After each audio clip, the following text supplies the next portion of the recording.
Are you a sex worker looking to build a new website or a website redesign? Then you'll want to consider Fox Digital. They did a fantastic job designing my website, Stripped by Sia. If you want your website done, mention that you're a listener of the show at foxdigital.design for 20% off. Tell them I sent ya.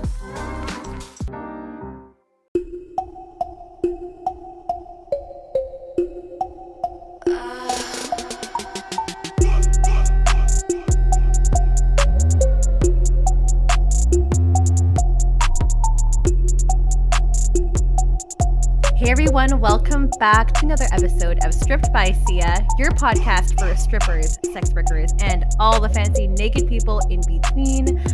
I am your host, Steph Sia, aka Kimchi, on the stage. You can actually find me on stage, and when this is recording, by the time this is out, you can find me at a couple places. You can find me if you are feeling tired from seeing your family all over the holidays. You can actually find me at Whiskey Richards in Chilliwack.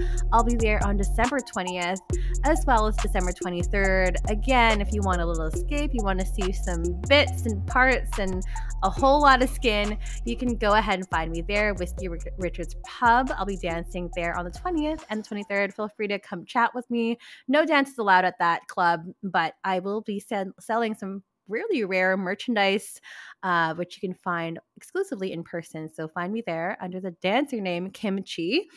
Besides being a dancer, I'm also an online content creator, so you can find me on OnlyFans.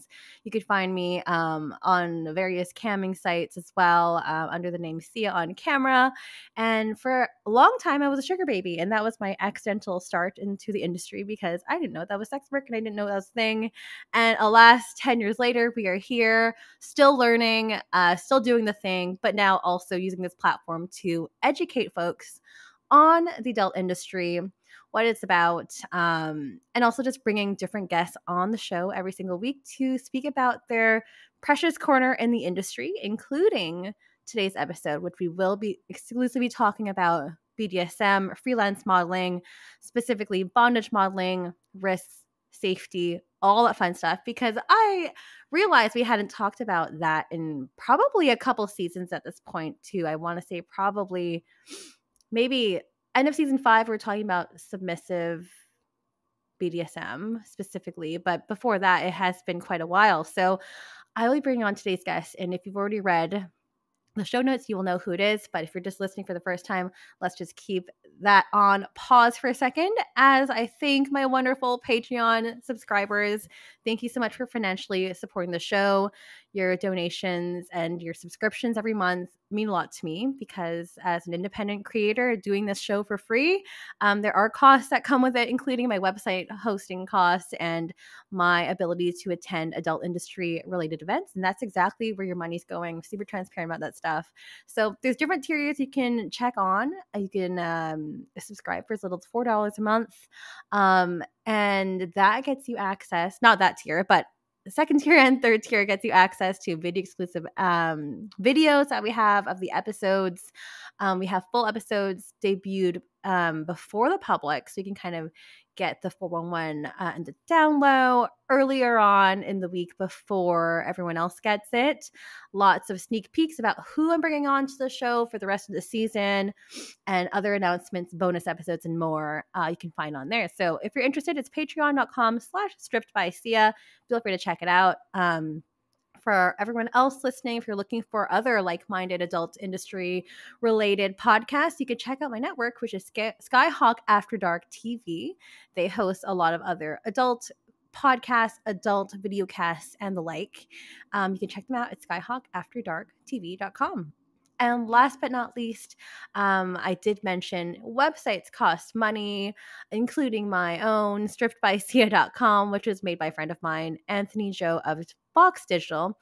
Anthony helps sex workers build websites from scratch, or if you wanted to just redo your website, you're sick of it, or if you've done it yourself on like Wix or something, and you're just like, this still doesn't look good, feel free to go reach out to him because he's offering sex workers that listen to the show 20% off of website builds. So feel free to check him out. It's foxdigital.design.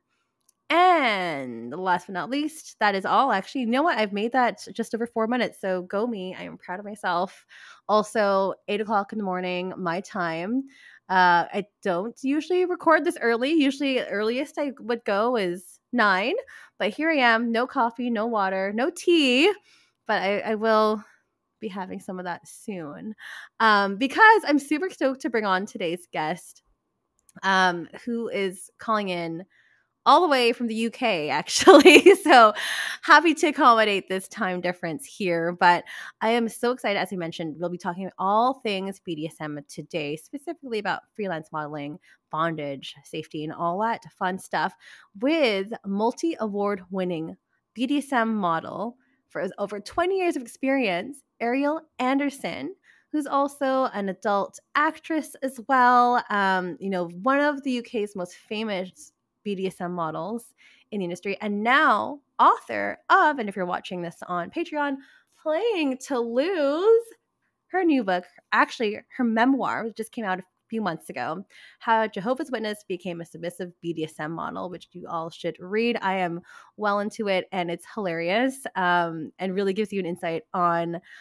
how Ariel got here. But you know what? If you can't read that, it's okay, because Ariel will be talking to us about her life and who she is and all the expertise she's going to bring to the table today. So enough of me talking. Ariel, please welcome to the show. Hello, thank you so much for having me. It's lovely to be here because I listen to your podcast. I often listen to it when I'm driving. So it's very strange to be here. It's just getting dark here because it's just past 4 o'clock and it feels like it can't possibly be early morning where you are. What a strange thing. Gosh. It is strange because as you say that, as it's getting dark for you, the light is finally coming up where I am in Canada. So it is very strange, but also very happy that we were finally able to make this work from I think, we had gotten in contact with each other in September, and we're like, we'll pick a date at some point. And that date is now here. It's now December. Yeah. Made it. Ha. Ariel, I gave you my introduction of what I think I know about you, but I always like to give the opportunity for my guests to, throw the blank back to them and, be able to give themselves their own introduction in case I got any of that wrong, or if you want to fluff yourself up and give yourself a pep talk, we can also do that as well. But I'm going to throw it back to you. So I am a British BDSM model. In the UK, though, the BDSM industry isn't really big enough to be a full-time BDSM model. So I travel extensively all around the world, but I also do a fair amount of non-BDSM related modeling. So I've been doing it just over 20 years now. So I started in 2003 when the industry was very different.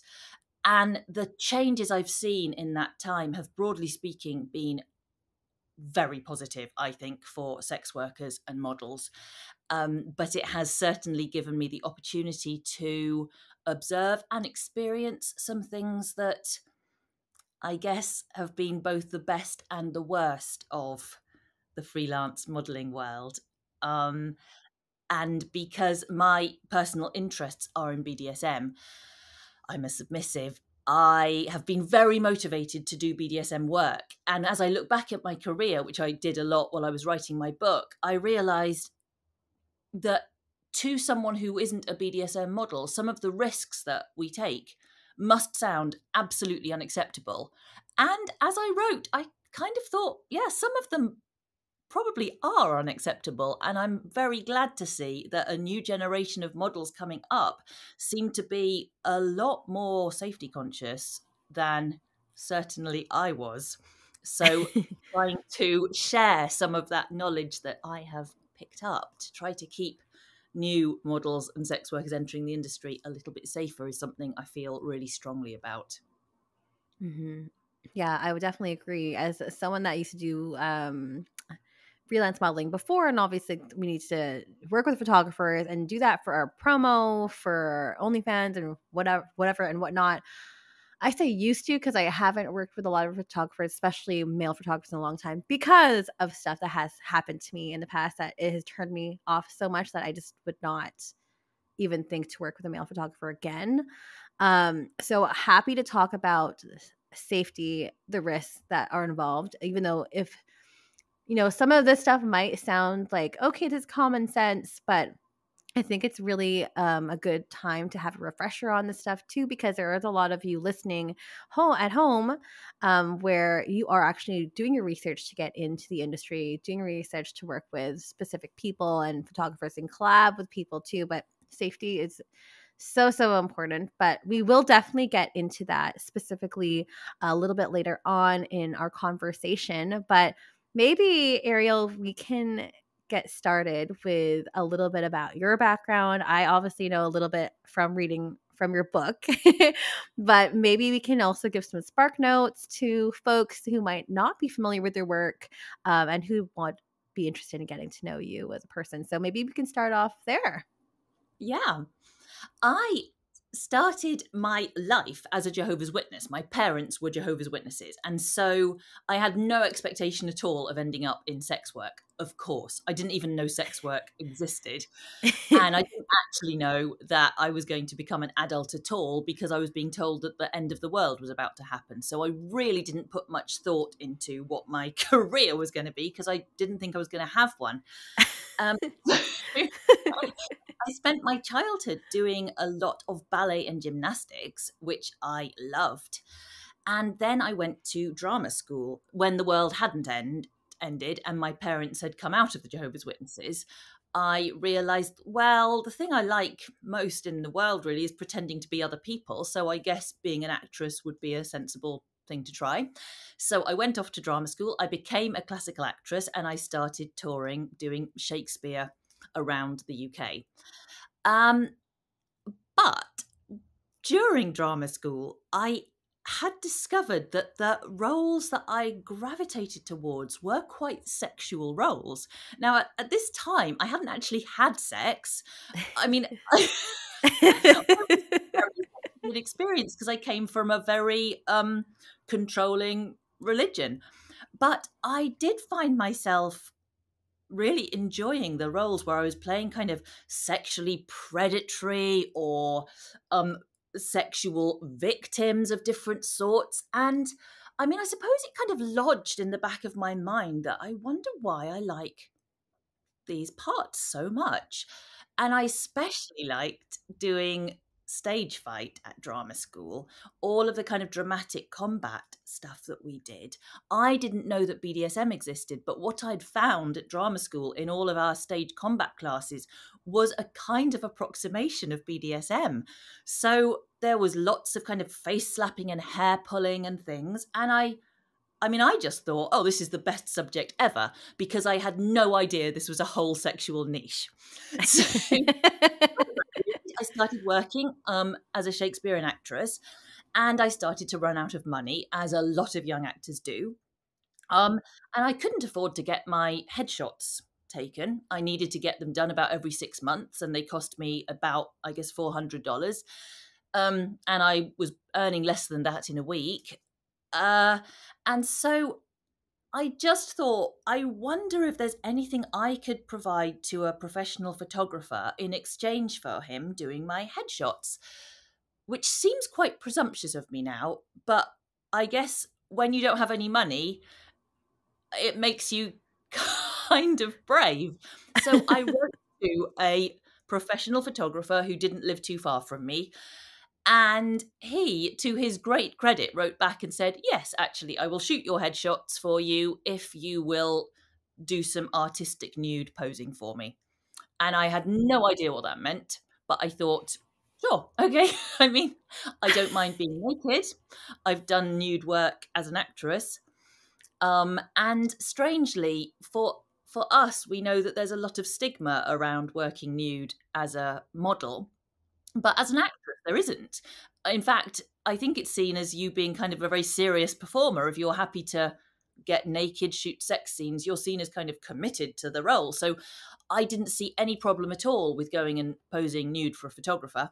So I did that. I really enjoyed it because I realized that actually modeling is very similar to acting in that you're kind of taking on a role. And I loved it. And at the end of the session, I'd got these lovely headshots for free. And the photographer who'd taken them was a really nice man. I'm still in touch with him. And he said, you could maybe look at doing this for a job. And he told me how much you could get paid. And I, I guess about $500 a day at the time. And I didn't earn that in a week.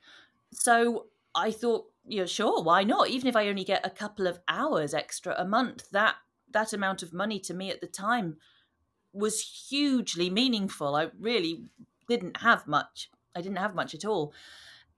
So he told me how to put up my pictures on a website, which was at the time, the big website that everyone used was One Model Place, which was eventually kind of superseded by Model Mayhem and a whole load of other similar sites. Yeah. So it was a model photography networking site. So there were photographers with their portfolios and there were models. And you didn't need an agent to be on one of these things. So I had 5 pictures that he'd given me. So I put them up on this website and I started getting work. I guess it was a really great time to enter the freelance modeling world because I believe before the internet was widely available, unless you had an agent, the only way to get modeling work was to put yourself on the books of a local studio. But of course, that would only be visible to a very small number of photographers. But suddenly, my portfolio could be viewed by anyone in the world, and people started booking me. And I discovered that I absolutely, excuse me, I discovered that I loved it. And in my first week of modeling, I did 2 art nude shoots, and I discovered what art nude was by then, which was good. And then my second shoot, at the end of it, the photographer asked me if I'd like to come to an exhibition with him because there was a photographic exhibition he had friends who were exhibiting at. And I said yes, and I went along, and it turned out to be a BDSM exhibition. Oh. And he hadn't known that, I hadn't known that, and I still was not aware that BDSM existed. So I walked into a gallery, a beautiful gallery. It wasn't like a kind of seedy space. And suddenly, all the things that I thought I was completely alone with in the world were on the walls. All of these images that expressed the things that I wanted my sex life to be about. And this gallery was full of artists who made this kind of work. So I'd been a model for 2 days. I walked around this gallery, got a whole load of people's business cards, and suddenly I was a BDSM model. So my first BDSM experiences were all on camera. And honestly, that's not such a bad thing because I know it wouldn't be for everyone, but it means that you, by and large, do get to do these things with people who know what they're doing. So I was working with professional photographers who had some skills in the BDSM field. And I quickly discovered that I'd always thought I'd like to do stuff like that. And I absolutely loved it. And 20 years on, that's still what I'm doing. So having grown up believing that really anything outside of kind of married, heterosexual, vanilla sex was a sin, it was a pretty massive journey into discovering that there's this whole kind of sexually liberated world of people expressing their sexualities, however unusual those sexualities might be. And it remains to me, it feels like a kind of miracle that exists, and I love it. Wow. That's an incredible foray, an entry point into the BDSM world.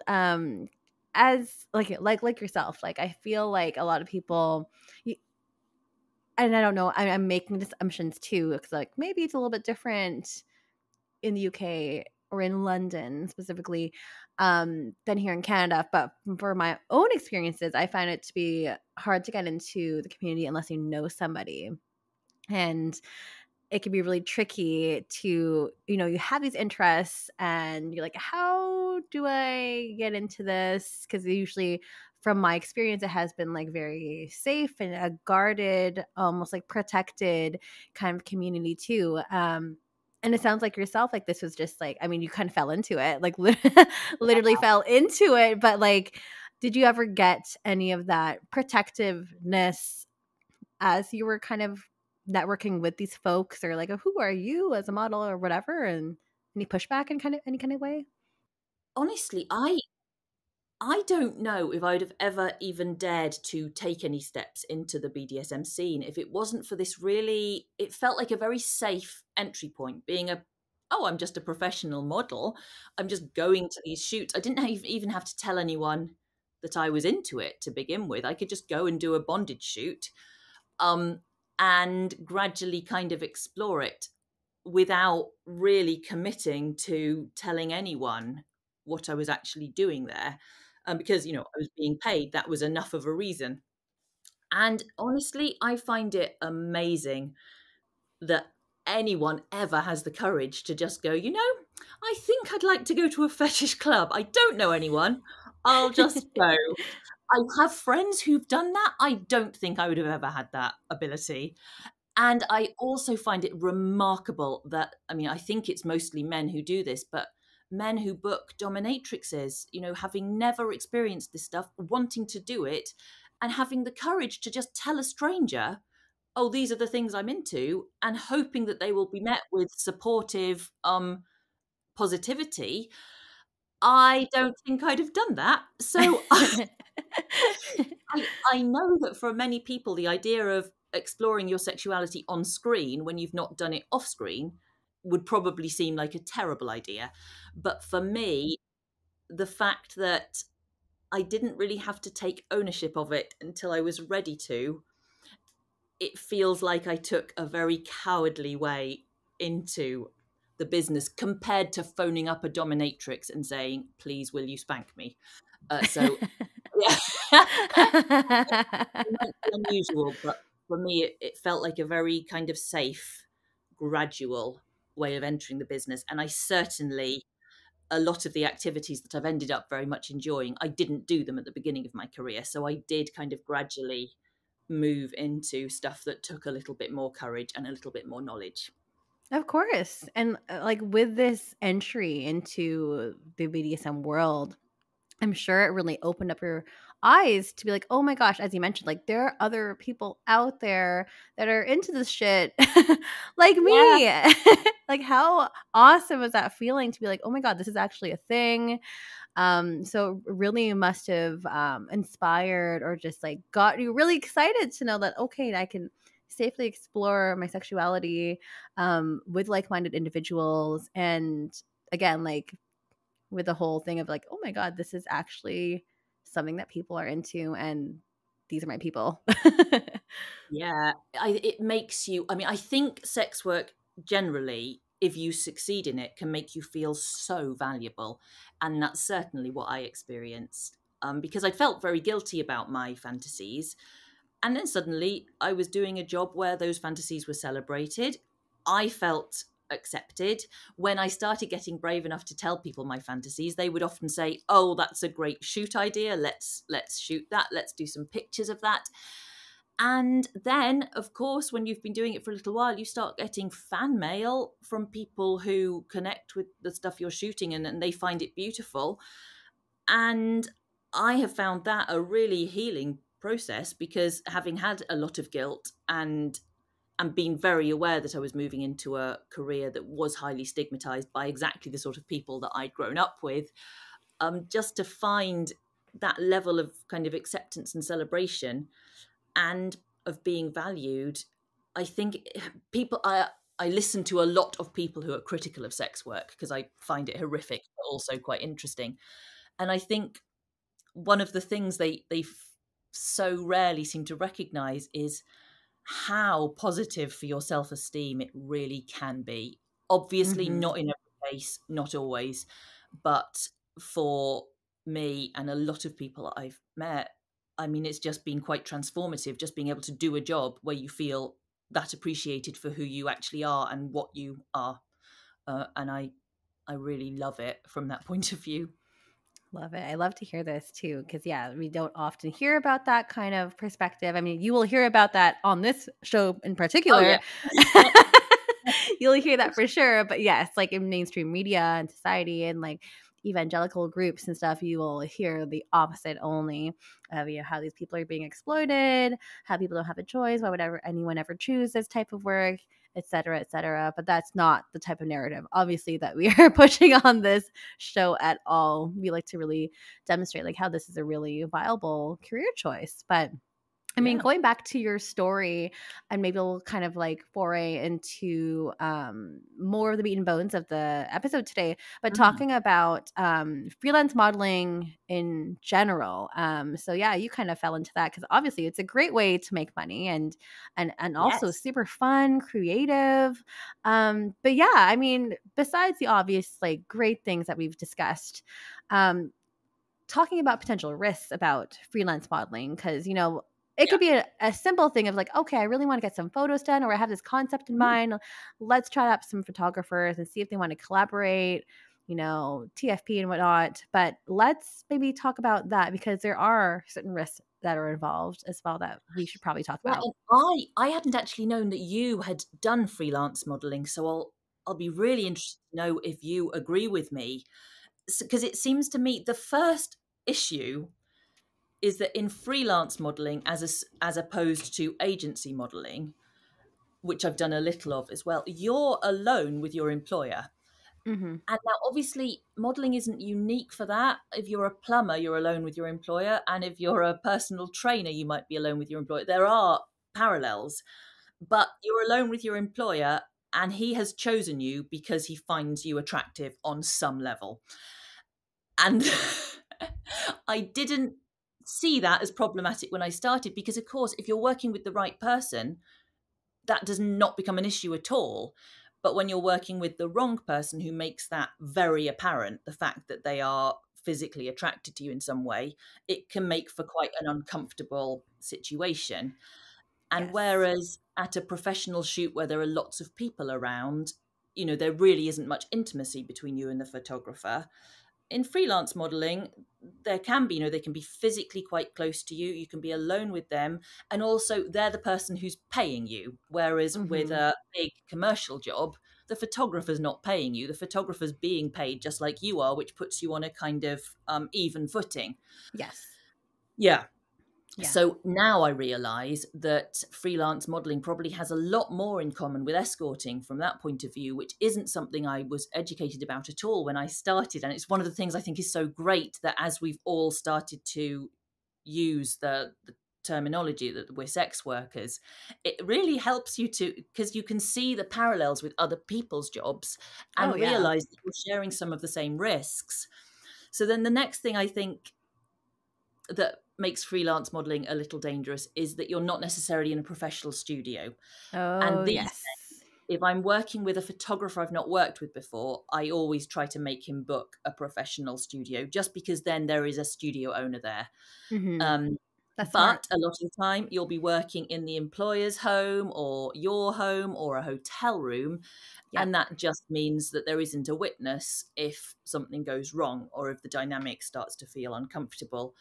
And again, that becomes normal to you very quickly when you're working as a freelance model. And it's really not until something goes wrong that you potentially realize that you're physically not in the safest of situations compared to Totally. being in a studio. So I tend to be a little less liberal minded in terms of where I work these days, because I've realized when things have gone wrong, it's always gone wrong in situations where you are alone with Yeah. the photographer, because 100%. someone who hasn't got any bad intentions might not have booked a space where you were alone with them. I mean, they might have done. I've had plenty of perfectly fine shoots in hotel rooms. Mm-hmm. But now, if I've got any suspicions, I would ask the photographer to go to an actual studio. No, Um, definitely. I agree with that for sure. Like a lot of the photographers I collaborated with in the past, it's always like your place, my place, a hotel. Airbnb, like one of those, Yeah. kind of like in that order. Yeah. For like Yeah. outdoors, like I always liked outdoors because it's a public thing and like nothing's super isolated and stuff too. Mhm. Or if I was able to like bring friends, or like if I was shooting in like say like the common room in my old Mhm. apartment, that I'd have like friends that were over that would be in my unit to be like if anything went wrong. But that's not always the case. Like that's really not always the case that you can always like bring a friend, or although that should be a normal thing. But yeah, it's a lot of like isolatedness, where risky business can occur, and that's where like photographers, Yeah. predatory photographers, can take advantage. Yes. And one thing that I really was quite insensitive to when I look back to the beginning of my career is that as a freelance model, you're working with people who are using photography to express an interest, which is often a sexual one. So even photographers who are shooting artistic nude and they insist that it's not sexual, the fact is it they're photographing young women. They're not photographing naked older men. They Mm-hmm. are choosing a demographic that they find somewhat attractive, which is fine, but it does mean that you tend to be a young woman with quite likely a much older man Yes. who may be using the shoot.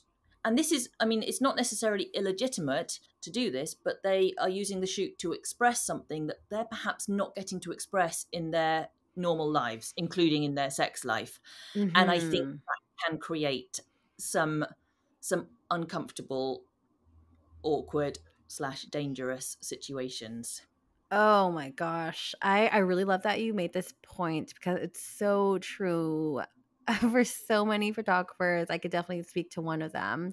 For sure, they're shooting for their own sexual gratification, because like especially like those photographers, and those are like, I'm speaking mainly to like amateur photographers, are just like Yeah, shooting anything and not really taking like into consideration like the composition of the shot. They're not taking time to actually like get into the angles, just like point and click, and then it's just going, and then you have 1,000 photos, and you're like, there's so yeah, many, like there's like 5 out of these 1,000 photos that are actually usable. Like, yeah. but yeah, like it's pushing that agenda though too, which I know a lot of people might not want to think about, but it is also very real. A very Yeah. real reality for that, for And sure. it's tricky to talk about really because I feel a little judgmental. I mean, I've got some lovely photographer friends who shoot beautiful work. And yes, they are shooting the stuff that appeals to them on a sexual level, but they behave appropriately. So it doesn't matter. And, there's nothing wrong with their sexuality and there's nothing wrong with expressing it artistically. It's just that there is an inherent tension when you have got one person in a room who is expressing their sexuality and the other person being paid to do pictures who might not quite have understood how much this content might mean to the person taking the pictures. And that's where I got onto Hmm. my final point, which is I now realize that there's a proportion of amateur photographers I'm talking about really who Hmm. are booking models because they don't have the courage to book the full service sex worker that they need. Hmm. Um, and that is the most uncomfortable dynamic of all, because then you have someone who's either booking you as a model because it's cheaper than booking an escort, Yep. Yep. or they're booking a model instead of an escort because they are judgmental of full service sex workers. So they think they want someone who isn't a sex worker, but then what they're actually trying to have is a sexual experience. And that's the Uh, area where you actually experience, I mean, at worst case scenario, sexual assault, because someone has just not been honest enough with themselves to book the service they actually need. And they're trying to fulfill a fantasy with a model who did not sign up for sexual contact. 100%. And I am putting a trigger warning at the top of this episode too, if I forget. But yes, yeah, this is a huge thing. And not even just talking about sexual assault, and not, and if you have been listening to the show for a while, you will know I have mentioned this before, but also voyeurism. I was a victim of voyeurism with a photographer. Yes, so being really careful, especially if you're going into this person's home. And this goes for any type of photographer, really, any type of photographer.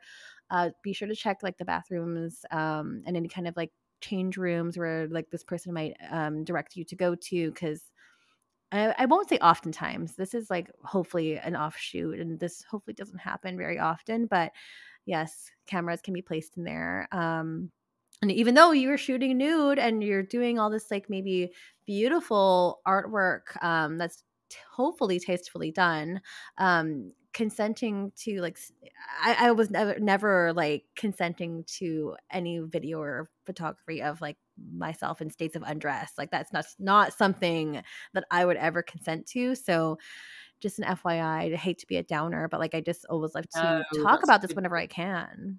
Yeah. Yeah, that's a very good point. I've not personally experienced that as far as I know, but of course I know people who have.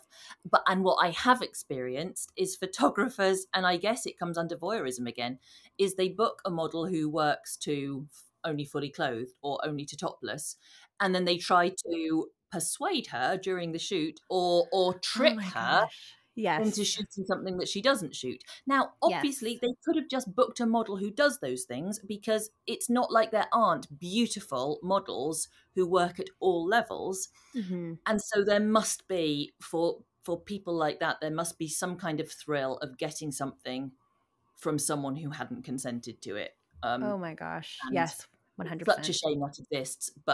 And of course, we're talking about the minority, but that minority can do so much harm that I think it's always worth talking about them, even though it's annoying, because there are Hmm. all these lovely, respectful photographers creating beautiful work. And they Hmm. have given me a 20-year career that I am so grateful for. And yet there's this small, awful minority of predatory Yes. people.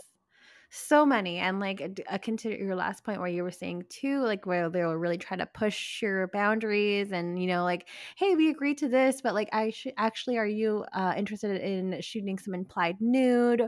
And then once it goes for the implied nude, then can we shoot something that's artfully like nude or whatever, like, and it just keeps pushing and pushing and pushing those boundaries, which is super annoying to try to navigate. But also like you're in that position as a model and you're like, do I just do as he says, and like to not make things awkward, and really trying Mhm. to make it comfortable for them, and then you're compromising your own safety and comfortability? These are all questions you should really be like questioning yourselves too, before Yeah, taking on any jobs, and also when you're in the moment. But yeah, in the moment can be tricky to navigate when you're trying to yeah. outweigh all these things. Yeah, frustrating things, but needs to be said. But I mean, we're just talking about freelance modeling at this point. Yeah, yeah, yeah. talking Yeah, this is a talking different about like point. bondage modeling though. More layers with that. Let's talk about Yeah. that. So, just as freelance modeling has some risks, some of those risks can just be exacerbated by the fact that you're tied up too. So, being alone with your employer might be problematic. Being alone and tied up with your employer is a whole lot worse if you then realize that you haven't really negotiated what you're doing, or this person isn't being particularly sensitive to your limits. So there's that. There's also, again, just as some people, predatory people, use photography as an excuse to get alone with a woman, I think, unfortunately, some people use bondage photography as an opportunity to bypass normal consent. So they think once you've got the model tied up, she probably won't be able to easily stop you just pushing the limits beyond what you'd agreed. And I'm not talking about necessarily anything utterly awful. I'm not necessarily talking about assault. But for example, earlier on in my career, I got booked by a photographer who was doing bondage, and we agreed to work to figure nude. So that's non-explicit, not open leg, just naked, like art nude, but with bondage. And once I was tied up, he just moved round through 90 degrees so that the pose that was non-explicit from one angle was maximally explicit from another angle. And yeah, I couldn't do anything physically. I couldn't do anything because I was tied up. So there is that. And unfortunately, because sometimes gags are involved in bondage shoots, so it's a little harder to communicate, or Right. blindfolds, crucially, are used, where then you can't necessarily see where the photographer's gone to. Just the majority of bondage photographers would never use bondage as an opportunity to like renegotiate consent on the fly. They wouldn't. But there is this minority of people you have to be aware of who might. Then there's so I guess those first 2 points are really about this small minority of predatory people that we have to consider. But my second 2 points are really far more common, because they're sort of, it's not someone who's trying to do badly. In these situations, it's a photographer who just hasn't considered how best to treat the model. So one thing that's far more common than predatory behavior is photographers or producers who simply just haven't cleaned their equipment. So you'll get people putting a ball gag that's been used back in their bag. It will stay there until the next shoot. They'll bring it out and try to put it into another model's mouth. There's a lot of that amongst amateurs, but sadly also I have experienced it with professionals as well. Oh no. So it's just, I think one of the things with bondage is because so many of us who are kinky are either one or the other. We're either dom or we're sub. So a lot of the people who are tying me up, they've never been tied up, they've never been gagged. And sometimes just lack of imagination, lack of empathy means that they can do some incredibly stupid and thoughtless things without meaning to. They're not trying to harm you, they've just not considered whether or not they might want to wear a gag that's been in someone else's mouth without being cleaned. And like a lot of stuff like that's happened to me. I had a photographer who tried to suspend me by my wrists from an ordinary light fitting, which obviously wouldn't carry my weight. Oh my gosh. And it just hadn't occurred to him because he'd seen pictures of people suspended and he wanted that image. He wasn't being predatory. He was just being really thoughtless about how much I might weigh. And so there's a lot of that. So I find myself, now that I am a bondage rigger myself, and so I've got a much stronger understanding of how to keep a model who's tied up safe.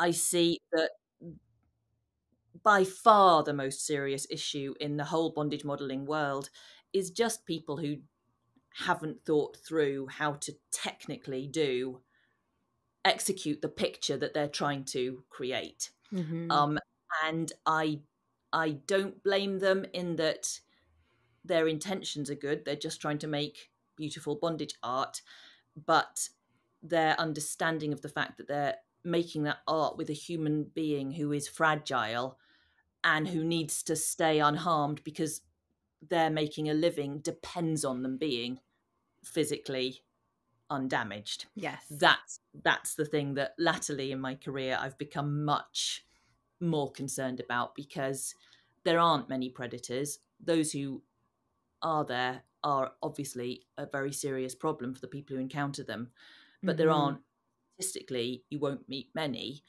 but you will meet so many well-meaning, incompetent bondage photographers, and that is something that definitely I would like to change.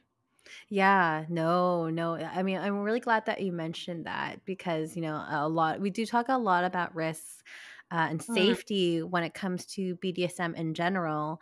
But as you mentioned before, like many of this stuff will just boils down to accidents, or maybe not great technique, or they're just still in the learning process and maybe like amateur level, where some of those accidents can occur. So I'm really glad that you were able to bring that up too. But even talking about like safe rigging, whether or not you're in BDSM, or if you're, say, you're an aerialist and you're, wanting to put this stuff on the stage and stuff too, how important that is too, because a lot of people might not be aware of like there is actually proper and like technical safety steps that you should be taking when you are rigging yourself, because the last thing you want is to be falling out of the roof or falling out of the Yeah. ceiling and whatnot, right? So talking about Yeah. that's also really important. And it's so, especially these days, because the internet is so full of beautiful imagery, I think as a photographer, I'm sure it's very tempting to go and look at beautiful things that you'd like to recreate and just Mm-hmm. not necessarily have the knowledge to understand how much safety was put in place for this to happen. So, as the example of aerialists is such a good one, you Mm-hmm. just need an attachment point that can take more weight than you're Wait, going yeah. to ask it to. And then you can do all the beautiful shapes on there. But quite often, I think people just see a picture of an amazing aerial hoop and they just try to rig it up in their garage. And that's terrible. That's a terrible idea. That would not be good. I mean, luckily, I have not seen anything go through the roof or fall through, but I know, like, with my fellow dancers and aerialists that do a lot of performances at clubs and maybe not so common venues, and just hearing like, oh, that place is not safe, or that's not a safe rigging, would not recommend working from Yeah. there. Yeah, because some people just really get obsessed with like this specific imagery that they want to pursue, and that overshadows the actual safety aspect of it. So yeah, really, really important. But also like talking about, I guess maybe that also goes with technique too, like in terms of like tightness of specific Mhm. bondage too, like and this can probably roll over into like safer ways of working as well. But like, yeah, actually maybe we should just roll into that conversation now Yeah, because it's yeah, also important. definitely. Let's talk about Yes. that. Um, so having shot with so many bondage photographers over 20 years doing this, I have identified some things that you can do as a model to make yourself safer.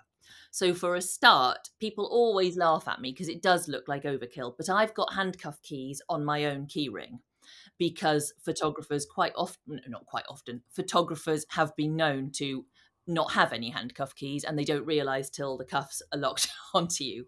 So, I have my own. I carry my own safety shears because, again, quite often you won't discover that the photographer doesn't have any until you're tied up and he's unable to get a knot undone. And then you realize, okay, he doesn't have safe scissors. So I have my own. Um, Smart. this is where perhaps I'm overkilling a bit, but I've got my own bolt cutters that I keep in my car because I once got stuck in a cage at a photo shoot, and it wasn't the photographer's fault. They just the padlock just jammed and I was in the Oh cage, no. and to their great credit they had bolt cutters and it had never occurred to me that you should have them. And I Smart. knew that I shoot metal bondage with people who don't, so now I have my own. So also, I have noticed in the last few years, a lot more models are turning up to shoots with their own equipment.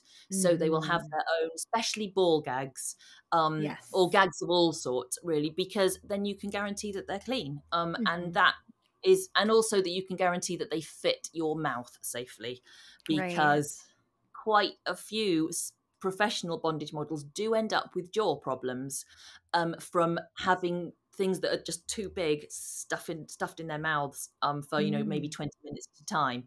And so Yeah. having equipment that you're comfortable with and that is clean is something. It's just a way of taking control over your working day and over your career, which I think Totally. is really fantastic. I've I've got much better at volunteering information to photographers. So once upon a Mm. time, I would wait for them to tell me what the safe word should be. I'd wait for Mhm. them to ask me if I'd got any injuries they wanted that I wanted them to avoid. And now I've realized most photographers don't ask. So I am now very forthcoming with information about that kind of thing. So I've Mhm. got, my back doesn't bend backwards very well. So I always tell photographers, okay, so I'm not great at doing hog ties, which is a particular kind of tie where you're very Right. arched. I can do Yes. them, but you'll never get a really extreme shape. But I'm great at bending forward. So here are some positions that we could do that I could do really well.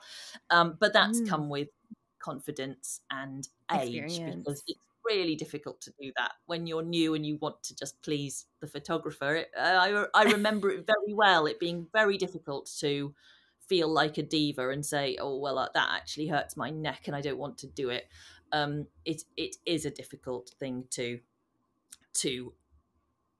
become confident with. Um, and then once you're tied up, it's really important to have the confidence to say if something goes wrong. So even if Mm-hmm. it's taken half an hour to tie you into this beautiful suspension or something, once you start to feel your hands going numb, or any unexpected pain or any pain Yeah. at all, you need to have the confidence to tell the photographer.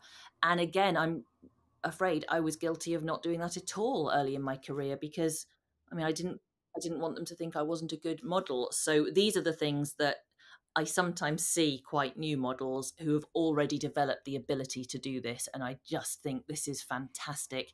And I guess it's because of podcasts like yours and all the resources that are online now, that even really new models can educate themselves a lot about how to kind of take control of their own photo shoots and their own careers, which of course in 2003 that wasn't an option when I was Right. starting out.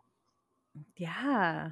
I mean, these are great tips so far, Ariel. Like, oh my gosh, this is so great. And I just love the whole idea of like the last point of you coming to the photographer with your own like boundary setting and just like limitations. Maybe I don't know if that's the right word I'm using right now, but my brain is a little bit sleepy at this point. But Oh, like, but you know what I mean. Like, it's really great to come to a point in your career where you are comfortable bringing that to a photographer and not feel like, okay, I'm compromising the shoot and like, maybe this photographer is not going to want to work with me, which are all really valid reasons when you're a new model, and wanting to break out in this industry. I think a lot of the times we overcompromise our own comfortability, safety, et cetera, to appease the photographer to get the look. But then when you leave that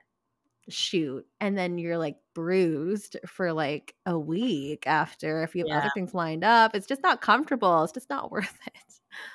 No, and knowing your worth and knowing that actually you do deserve not to have furniture collapse under you while you're tied up. That's a valid concern, because Yes. actually you make a living from how you look and how your body functions. And if it's broken, then you can't do your job. I always think, I want to tell photographers that models are like library books, that you need to hand them on undamaged to the next borrower. Um, Yes. and yes, I would like them to do that. But from a sort of a kind of higher level overview of ways in which I am noticing the new generation of models entering the bondage world now, things that they are doing and things that I'm doing to for all of us to keep ourselves safe, is, as you were mentioning earlier with OnlyFans, the revolution in technology in our industry and how you can actually monetize your own content that you have shot, or Mhm. content you own. I mean, to begin with, I couldn't see how that would work for bondage models, because of course you need someone to tie you up. It's not really a safe idea to shoot self bondage content on your own. But then I have done this now for myself. I hire photographers. So rather than hoping that my bondage photographer won't do anything dangerous today, I hire the ones who I know I can trust and I know they do good work. Mhm. And so I'm still shooting bondage content, but I'm working with a far smaller number of people because I'm hiring them rather than the other way around. Love And that. that is a I mean, it just seems like an absolute revolution in our industry, that Yeah. 20 years ago, the only way I made a living was hiring myself out to photographers and hoping that they would do a decent job with me. Yeah. And now that has entirely changed. And Yeah. as a model, if you don't want to hire yourself out to anyone. You don't have to. And if you do Mm-hmm. want to do BDSM work, you can, if you want, you can just do that with the one person you trust the most, or your partner, or your best friend. And that, oh, I mean, I think that must have kept so many performers so much safer in the last 5 or 10 years. And Oh, I yeah. mean, that really does seem a remarkable revolution. Oh, yeah. I think it's really great because I feel like the models, creators, or whatever you guys want to call them, talent, like we have a lot more agency nowadays, especially as you mentioned, the last like 5, 10 years or so with a lot of these, OnlyFans, LoyFans, just for fans. Like there's so Yeah. many sites now and platforms where we can really take the agency into your own hands and you could refuse work. I mean, yes, this comes with a degree of privilege as well. It's good to note that, but also like really puts the onus into your own hands, which where you Yes. can really Yes. guarantee your own safety. So Yes. And I also think with that privilege, it does come with some responsibility, because now a lot of my customers, they're not photographers, they are customers who want to commission me to shoot something for them. And mm-hmm. sometimes with bondage specifically, they ask for things that aren't safe. And so I feel a responsibility now as a kind of veteran model is not just to say no, but to explain why not. I just had someone Yes. who wanted me on a treadmill in bondage, so my hands would have been out of commission if I'd fallen. And Oh, I thought, really, just so he doesn't, hopefully, try to hire anyone else to do this, because eventually he'll find someone young and inexperienced or desperate yes. financially enough to do it. I just need to explain how this could go really terribly wrong. And so I Yes. do feel like I have a responsibility that I maybe wasn't so aware of when I was less privileged and not in a position to turn stuff down quite so readily. Yeah. Um, Yeah. I love that. and I also feel like I've always felt a responsibility to give references, honest references, to models who contacted me Ooh, privately. yes. Yes. But my protocols for checking references have got much better. When I was a newer model, I would just, if I was working with someone and there was something about the scenario that made me worried, like I was going to be alone with them, or it was a bondage shoot or something like that, or if they didn't have much experience that I could see, I used to just contact any model I could see they'd worked with and ask if it was okay. Then I had a really bad experience with a photographer in 2019, and I had checked references. And the model who Mm. worked with him gave me a positive reference, but I didn't know that model and I didn't know her limits. And my bad experience, I now realize I could have avoided it if I just checked with a model who had similar limits to me. Um, she would have been, I found out afterwards, she would have been able to tell me that I wouldn't have a good time with him. So now I really recommend to any model who is especially doing bondage, but really anything, don't just check with a single model, and Yes. try to, if you're going to get a reference for a photographer, go for the best known model that you can possibly find. Go for a model who works to similar levels to you, because Yeah. then her expectations of a shoot will be similar to probably your expectations. Don't go with someone who you've never heard of, because you have no idea what is a normal shoot for them. And I Totally. have, since I've done that, I have had no bad experiences. That's good to hear. But it does mean that you have to be prepared to turn down work if you don't get positive references, which when I was starting my career, I think I took risks because I wasn't prepared to turn down work, because I needed the money, or I thought I needed the money. And so Yeah. again, shooting your own content, and so just having the means of production in-house means that if you get bad feelings about something, you just don't have to go. And I think I would now recommend to all models that they have something that they can shoot on their own at home, Mm-hmm. um, just because it makes you psychologically so much less vulnerable to taking shit. Yeah. Oh my gosh. Yeah. You said some interesting points here too. Especially about the references too. Like I also, cause sometimes with photographers, they'll be like, oh, I work with so and so and so and so. I'd actually like to go further than going from those models that this person has recommended, because they might be friends, they might be sleeping together, there might be some other dynamic. Go with the other models that he's not recommending as well, because you don't know what they might not have had perfect experiences, and like I don't know what it is, but like there's I haven't like done a lot of photo shoots in a long time, but I know back when I was still shooting, this is like maybe 2018, 2019, when I was shooting a lot, but there's a degree of like, and I don't know what this is, but models defending predatory photographers, especially big names. What is up with that? Like, I don't understand. And I don't know if you've encountered stuff like that as well. You're like, yes. Yeah, I think it's a kind of Stockholm syndrome, honestly. I think that especially if a photographer who has had some negative feedback, if you work with him and he spends the whole shoot telling you how unfair it was, which is something I experienced, oh, how awful, like, oh, there are all these people out to get me because they're my competition, whatever story he feeds you, if you don't have your wits about you, it's kind of easy to feel like, oh, I'm so sorry, that's terrible, I suppose I should leave you a positive reference, even if actually your experience was not amazing. So yeah, I think it's a really unfortunate thing.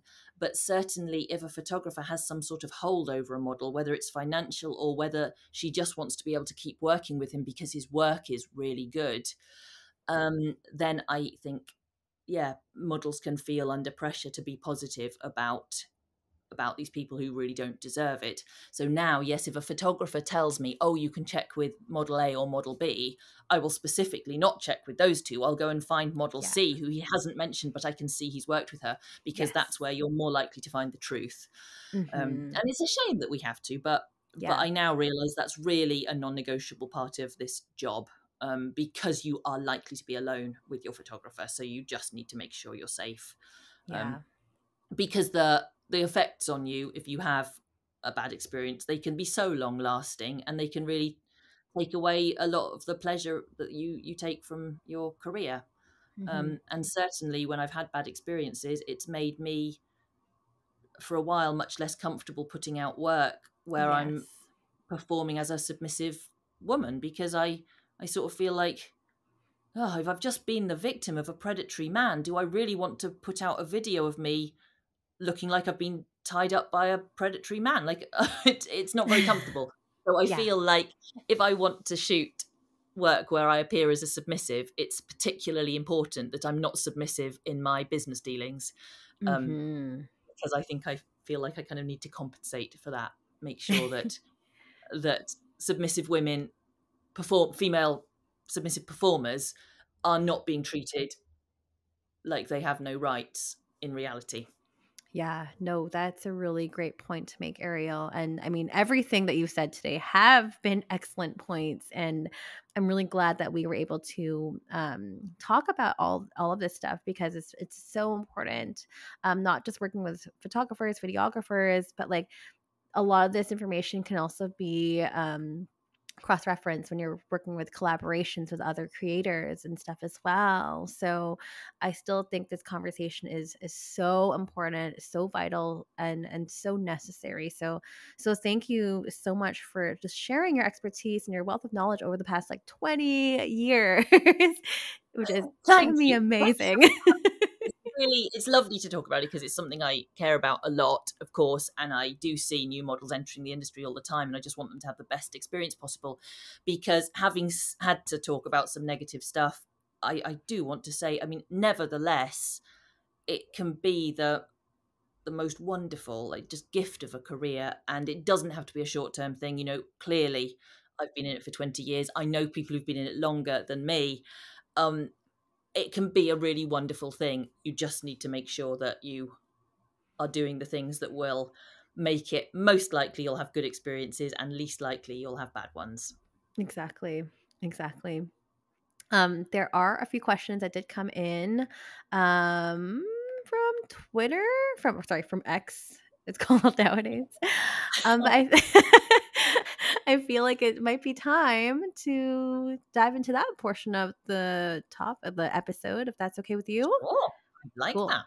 We got lots of questions from this person on Twitter. I think his name is Saul. First question is, does Miss Anderson have plans to release further written work? Oh, yes. I'm becoming quite addicted to writing. I had written little things before. I'd written articles, but I'd never written a book. But as soon as I started writing my book, I loved it, and I felt this horrible sense of loss when it was finished. So, absolutely, yes, I have many plans to write many things. Yay, that's exciting. The second question is, does Miss Anderson enjoy physics ideas, and does she play an instrument as well as sing? Very specific questions. My husband was a particle physicist originally, so I think this question is coming from that angle.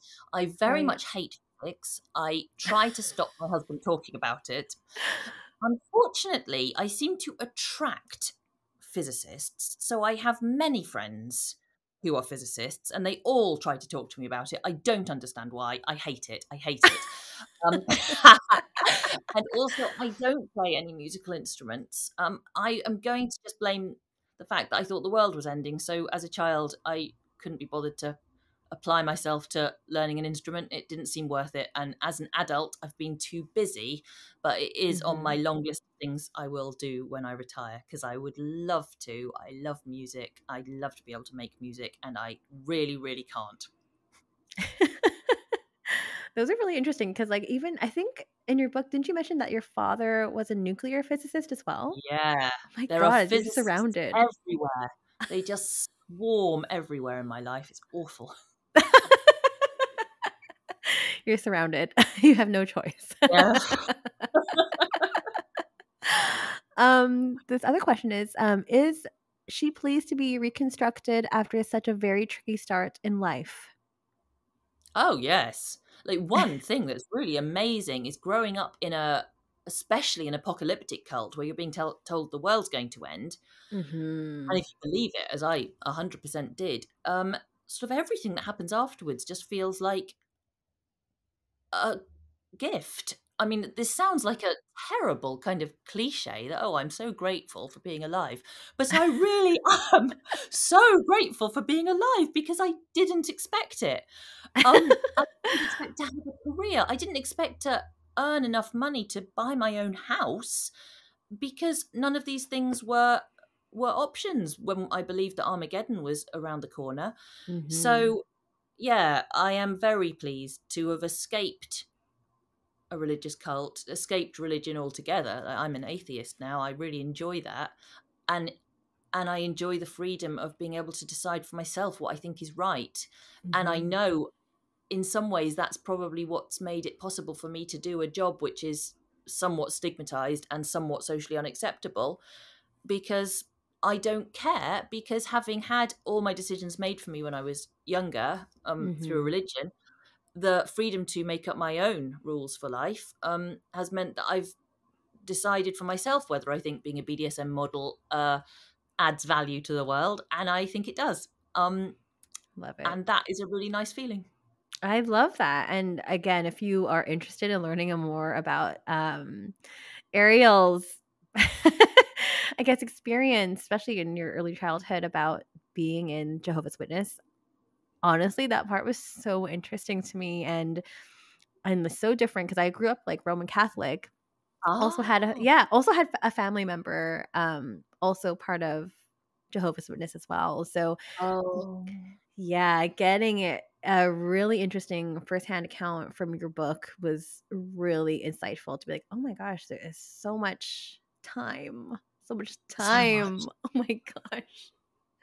So much obligation. Yeah. But fascinating to read, though. Fascinating to read. Thank Makes for a very great story. much. Thank you. And this last question, are photo studios warm enough? No. Valid? No. They're freezing. No, I don't know. Like, I feel as though in Canada you have better heating systems than we do in the UK.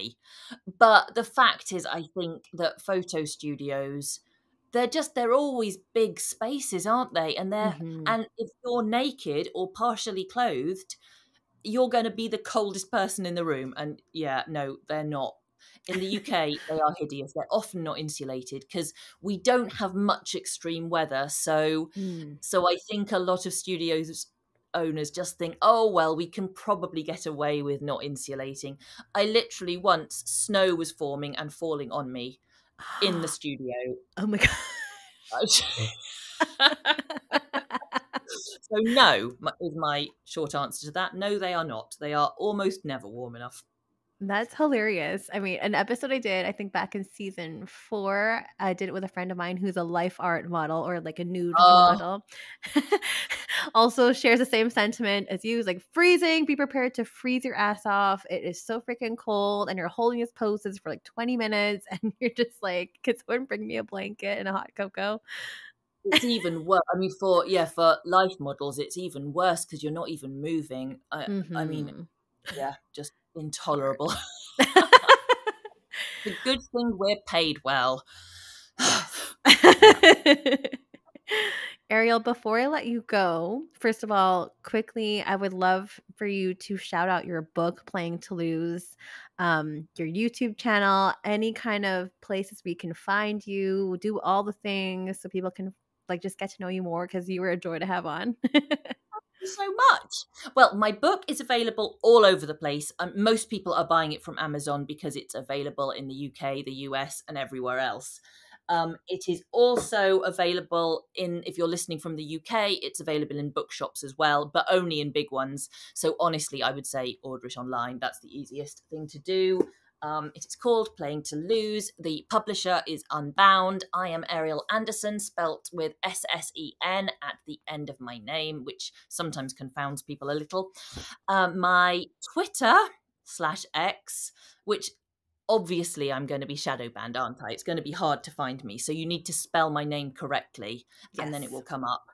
Ariel. So I'm just at Ariel Anderssen, and I have a YouTube channel which is somewhat focused on model safety, though I also discuss ethics and lots of other stuff related tangentially to my career. So my YouTube channel is Ariel's Twilight Years. And I think that's and I've got a website for my book called arielanderssenauthor.com. Yes. I think that's it. And I think you have another, I did a lot of research, and another website, if you want customs as well, I think you have a website for that too. Yes. Yes, thank you. That's askarielstudio.com. And yes, that's where I do customs. Or you can just email me on kinkyarielandessen@gmail.com. You just need to make sure you spell Anderson correctly. Thank you. That's all the places where you can find Ariel. She was amazing to have on. It's been such a great conversation I've had this morning, and glad to have started my day with this conversation. And hopefully you all listening at home found this episode to be fruitful. If you did find it helpful, feel free to reach out to Ariel, reach out to myself. You could find me on X. It is Stripped by Sia, or Instagram, which is Stripped by Sia Podcast. What else can you find? Oh yeah, my podcast. You could obviously find it on Spotify, Apple, any kind of major podcast platform will have it. If you do feel that this is useful to you, I would also appreciate a 5-star review or whatever star rating you feel is appropriate. That can be done on Apple or Spotify. And again, patreon.com/strippedbysia if you're looking to monetarily fund the show in some way or another.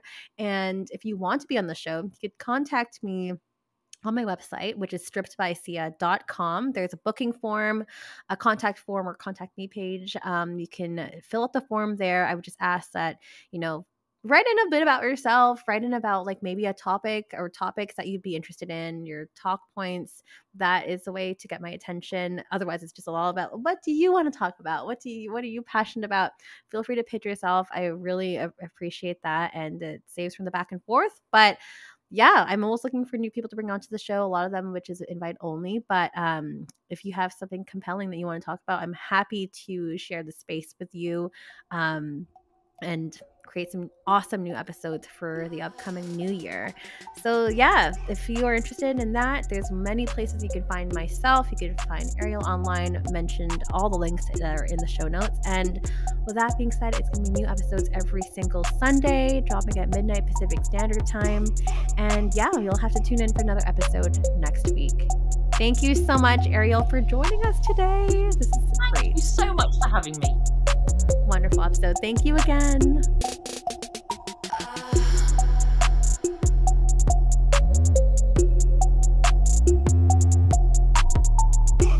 You're listening to Stripped by Sia, hosted, produced, and edited by Steph Sia. Music by Ted D.